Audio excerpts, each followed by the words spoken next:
Welcome. I'm Leslie Canham. I'm Mary Gavoni. I'm Linda Harvey. I'm Olivia Wan, and together we are the Compliance Divas. Hello and welcome to this special edition of the Compliance Divas podcast. We bring clarity and simplicity to compliance by navigating regulatory compliance to keep you on course. We invite you to subscribe to the Compliance Divas podcast through your favorite podcast channel or on our website, thecompliancedivas.com. Resources we mention on our podcast can always be found on the compliancedivas.com website. And we welcome your questions at support@thecompliancedivas.com. Well, today we have a very special podcast edition for you. We're going to be talking about the new California law that permits dentists to process rapid COVID-19 tests in their office. And the information that we present today is current as of November 1st, 2021. So to our listeners that don't live in California, please know this information is still valuable for you all because there may be things that you should be familiar with, and it's possible that legislation could change in your state as well. COVID-19 testing is now within the scope of practice for California dentists. And on October the 8th, 2021, new laws from the California Dental Association sponsored legislation now permit dentists to apply for the requisite laboratory licensure to process wave tests in the dental office. But dentists cannot just order testing kits and start doing the testing for COVID. There are several things to consider before bringing COVID tests into your practice. For example, there are licensure requirements for the lab, billing and reimbursement considerations, plus reporting mandates. In addition, dentists need to know what type of COVID test to use, the cost of the test, how to administer them, and also record those results. So we are so fortunate that one of our divas is our California resident expert. So I'm going to turn to Leslie Canham right now. And Leslie, please enlighten us to a little bit more about how dentists can find out more about conducting COVID-19 testing in their practice. Why, certainly, Linda. Before a dentist can just go ahead and conduct COVID testing, they have to obtain the appropriate lab licensure in California. And there are two licenses to obtain. Now, one is actually a federal license, and it is a CLIA is the nickname, which stands for Clinical Laboratory Improvement Amendment Certificate of Waiver. It is from the Centers for Medicare and Medicaid Services, so CMS. And the second one is a CLIA state counterpart called Lab Field Services. And this is a program within the California Department of Public Health.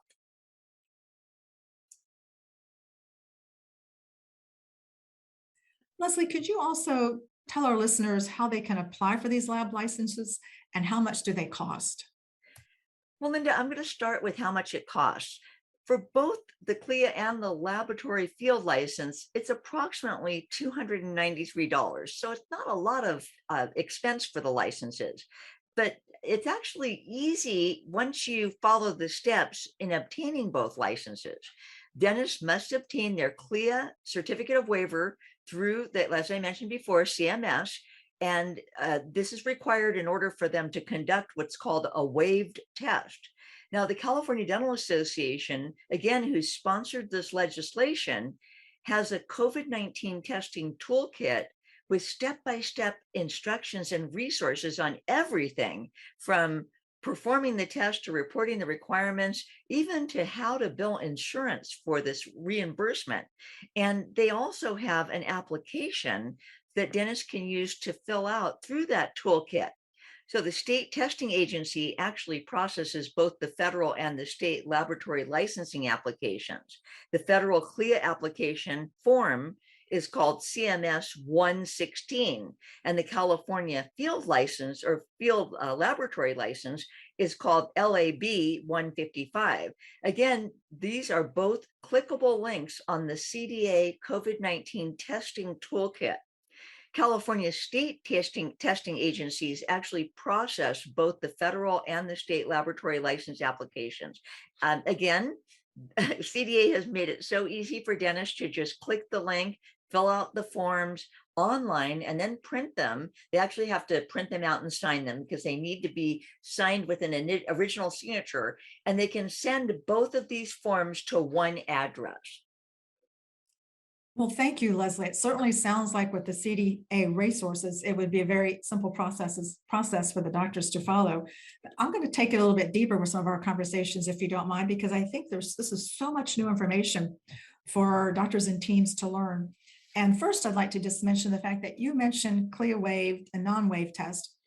And until our listeners really have a chance to look at the accompanying resources, either on the CDA website or on the Compliance Divas website, I'd like to clarify a few points for those who are listening and learning about this for the first time.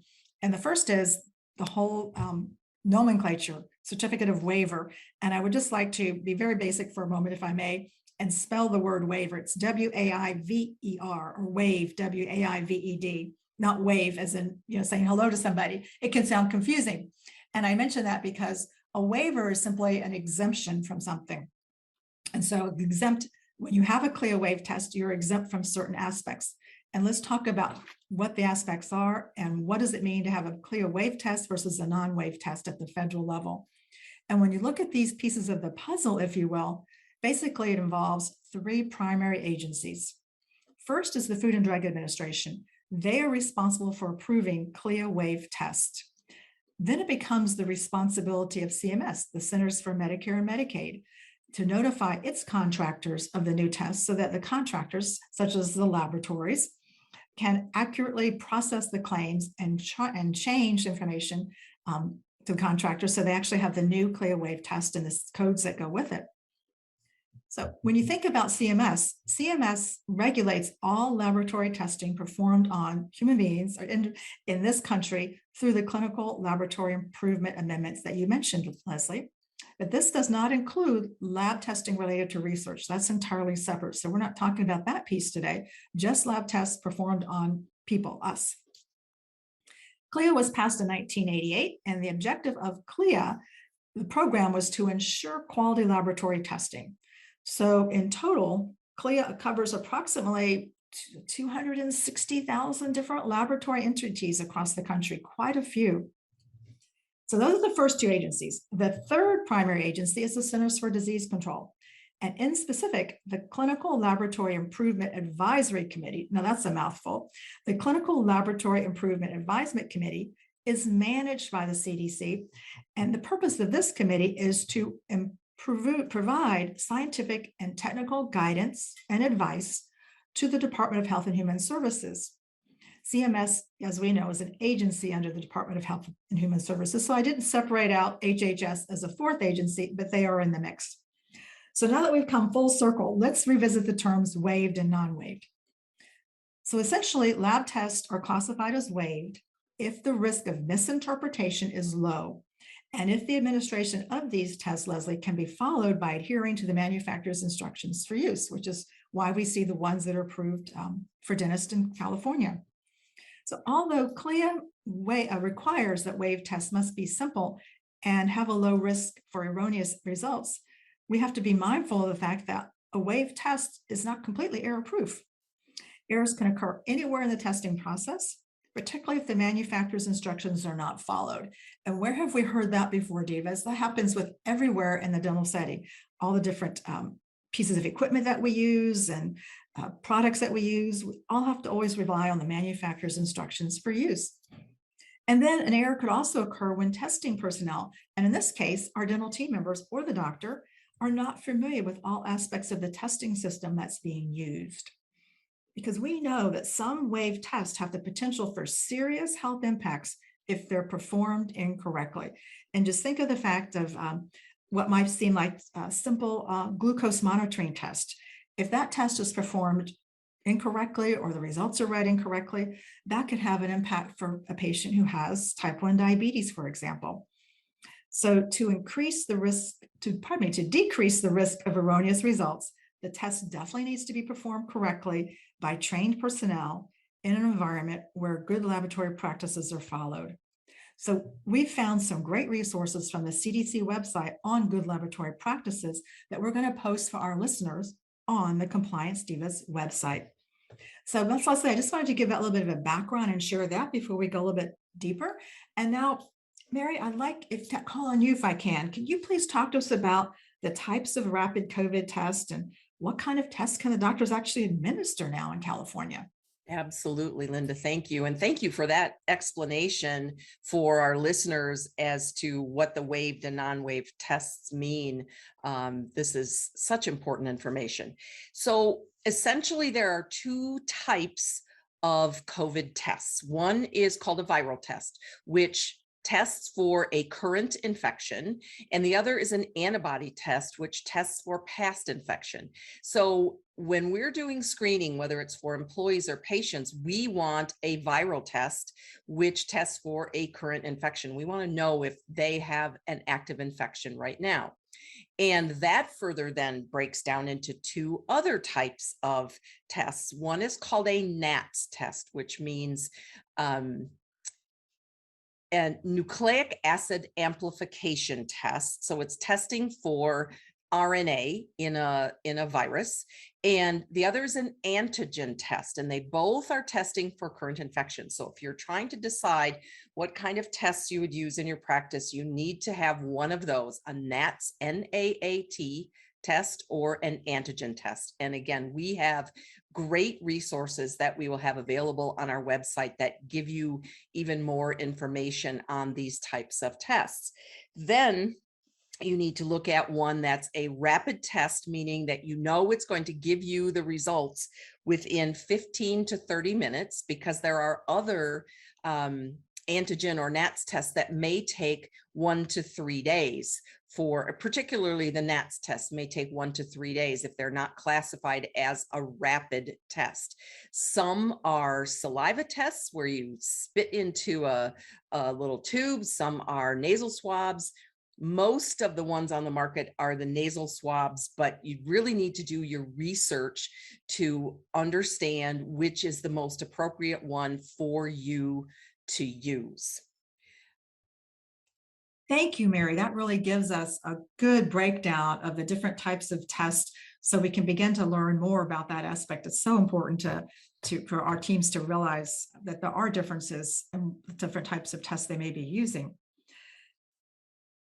Olivia, would you mind addressing the standard of care for us and the vaccination mandates or the weekly testing?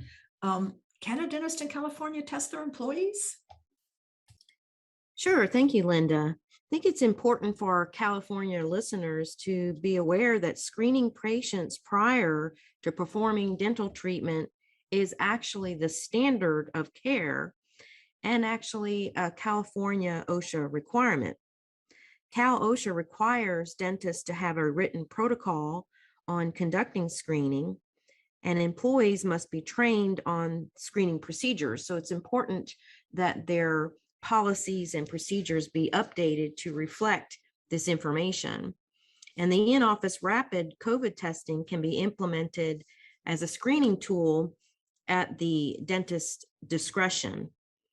Keep in mind that the employees should monitor their own health daily for COVID-19 symptoms as part of a COVID prevention plan. Now, for all healthcare workers in California, the vaccination mandates require that unvaccinated employees should have weekly testing. Now, the local county public health departments can have more stringent orders.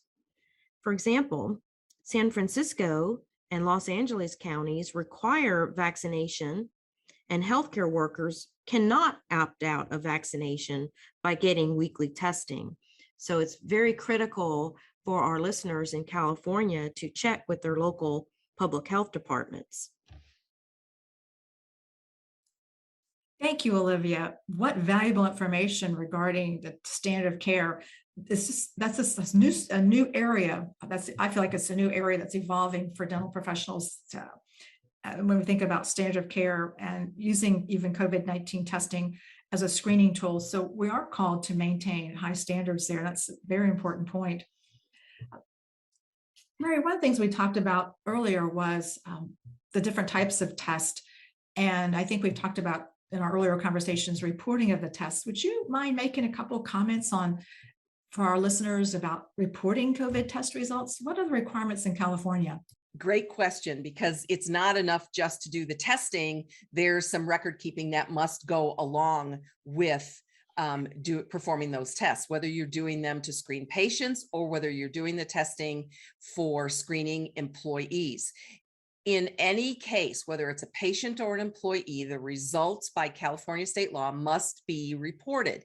So the reporting is not just for positive cases, it's for positive, negative, or indeterminate cases, because there are some occasions when the test is indeterminate or inconclusive. So you must report those, and we will provide a link to the reporting portals for you to be able to do that. So there's a little bit of paperwork that goes along with doing this testing. Now, the additional provision is that if you are testing employees, then you also must keep a record of that testing in their employee medical file. It should not be stored in their personnel file, but their employee medical file, where you would put, for example, documentation of hepatitis B vaccination or exposure incident reports, those types of things. So you must report to the state of California all the test results, patients or employees, and then additional reporting or recording of test results for screening employees. And Leslie will give us some information about some of the counties within California that do not accept testing as an alternative to the vaccine mandate. Thank you, Mary. Yes, and once they report that vaccine information or the testing information, pardon me, then let's talk about, can the dentist bill medical insurance for any of this testing? And yes, the doctor can submit claims to the patient's medical insurance. And according to federal and state guidance, group health plans and individual health insurance coverage does include the administration of COVID-19 test, with the requirement that such tests are FDA authorized. And please know there are certain CPT codes that can be used for billing COVID testing from the American Medical Association, and both the California Dental Association and the ADA have instructions on how to bill and links for that. So we'll have all that information available. And if you're an ADA member, that information is available to you as a toolkit for members only. So the billing is possible. So that kind of takes us along that whole chain of progression, that not only do you have to have the required documentation maintained in your practice, but then how to take it a step further and go ahead and bill for that. Olivia, can I turn back to you for a minute? And we talked about the standard of care, but actually, who can perform the rapid COVID test in the dental office, and what are any other considerations that a practice may need to think about? Sure. Thank you, Linda. It's important to recognize that this is not something that we can delegate to a dental assistant or hygienist, because it is not in their scope of duties. But the test administration is within the scope of duties for a licensed registered nurse, and now also for a dentist. Now, the over-the-counter self-administered tests do not require the licensure, but we have to keep in mind that those tests were designed for at-home self-testing. For personal protective equipment, when conducting the testing, we need to be sure that when collecting specimens, that one, within 6 feet of patients of those that are suspected to be infected with SARS-CoV-2, the Centers for Medicare and Medicaid Services recommends, of course, that we maintain proper infection control and use the appropriate recommended personal protective equipment, which includes an N95 or higher level respirator, or face mask if a respirator is not available, with a shield, eye protection, gloves, and gown when collecting these specimens. And there's more information that we will provide with the links on the Compliance Divas website. Thank you, Olivia. So, and thinking about all the components that we've talked about during this podcast, it's wonderful to see that the doctors can now offer this new service in their practice. But I think it's always important to go through all the details and understand the processes and ramifications of doing it properly and getting this new service set up properly from the very beginning in their practice. Leslie, as we get ready to wrap up the podcast, Is there anything additional that you have about the California rapid testing that you can share with our listeners? Anything we haven't considered yet? Well, actually, not anything that we haven't considered. We did talk about employees and self-testing. I did want to mention that there are self-test or at-home tests for COVID-19, and they're available for purchase online, but they're actually designed to be used at home. And when an employee is not feeling well and has signs or symptoms of COVID-19, an at-home test allows them to collect their own sample and test it with a system that gives them results in minutes. So rather than come into the dental practice and say, can you test me? I'm not feeling well today. We ought to supply our team members with an at-home test, or make that available to them so that they can test themselves and determine with their own sample whether they have potential of being positive for COVID-19. The other part I wanted to mention is that while this podcast did make some of the steps sound overwhelming, this bill that allows dentists to administer the rapid tests is also something that can be simplified by using the toolkits. It's a step-by-step protocol. If you take a look at the California Dental Association website, listen to this podcast, and then also utilize the resources that the Compliance Divas have provided, it should be fairly simple once you have the licenses, once you've obtained the kit, and once you have a protocol of steps to follow to actually perform this rapid testing and being reimbursed for it, so that it would be worth not only your while for time, but also the peace of mind that comes with knowing that your patients are fairly safe to work on. Now, no rapid test is going to be 100% accurate. We recognize that. So standard precautions are still in place whenever we're working with any patient. It's the same as when we're working with blood and body fluid. We don't know if a patient is HIV positive or has hepatitis. We just treat all blood and body fluid as though it was potentially infectious. Now, just one other quick point about this new rapid testing scope of practice duty. The same bill that allows dentists to administer these rapid tests also gives them permanent authority to prescribe and administer influenza and COVID vaccinations. And the bill codifies the Department of Consumer Affairs waiver authorizing dentists to provide COVID-19 vaccination for dentists who obviously have to complete that required training. There's a CDC training program on how to administer vaccinations. Now, even dental hygienists were given authorization to provide these vaccinations under an emergency statute. And the bill also specifies that the CDC vaccination training on learning how to give the vaccination actually count towards a dentist's continuing education requirement. So it's a win-win-win.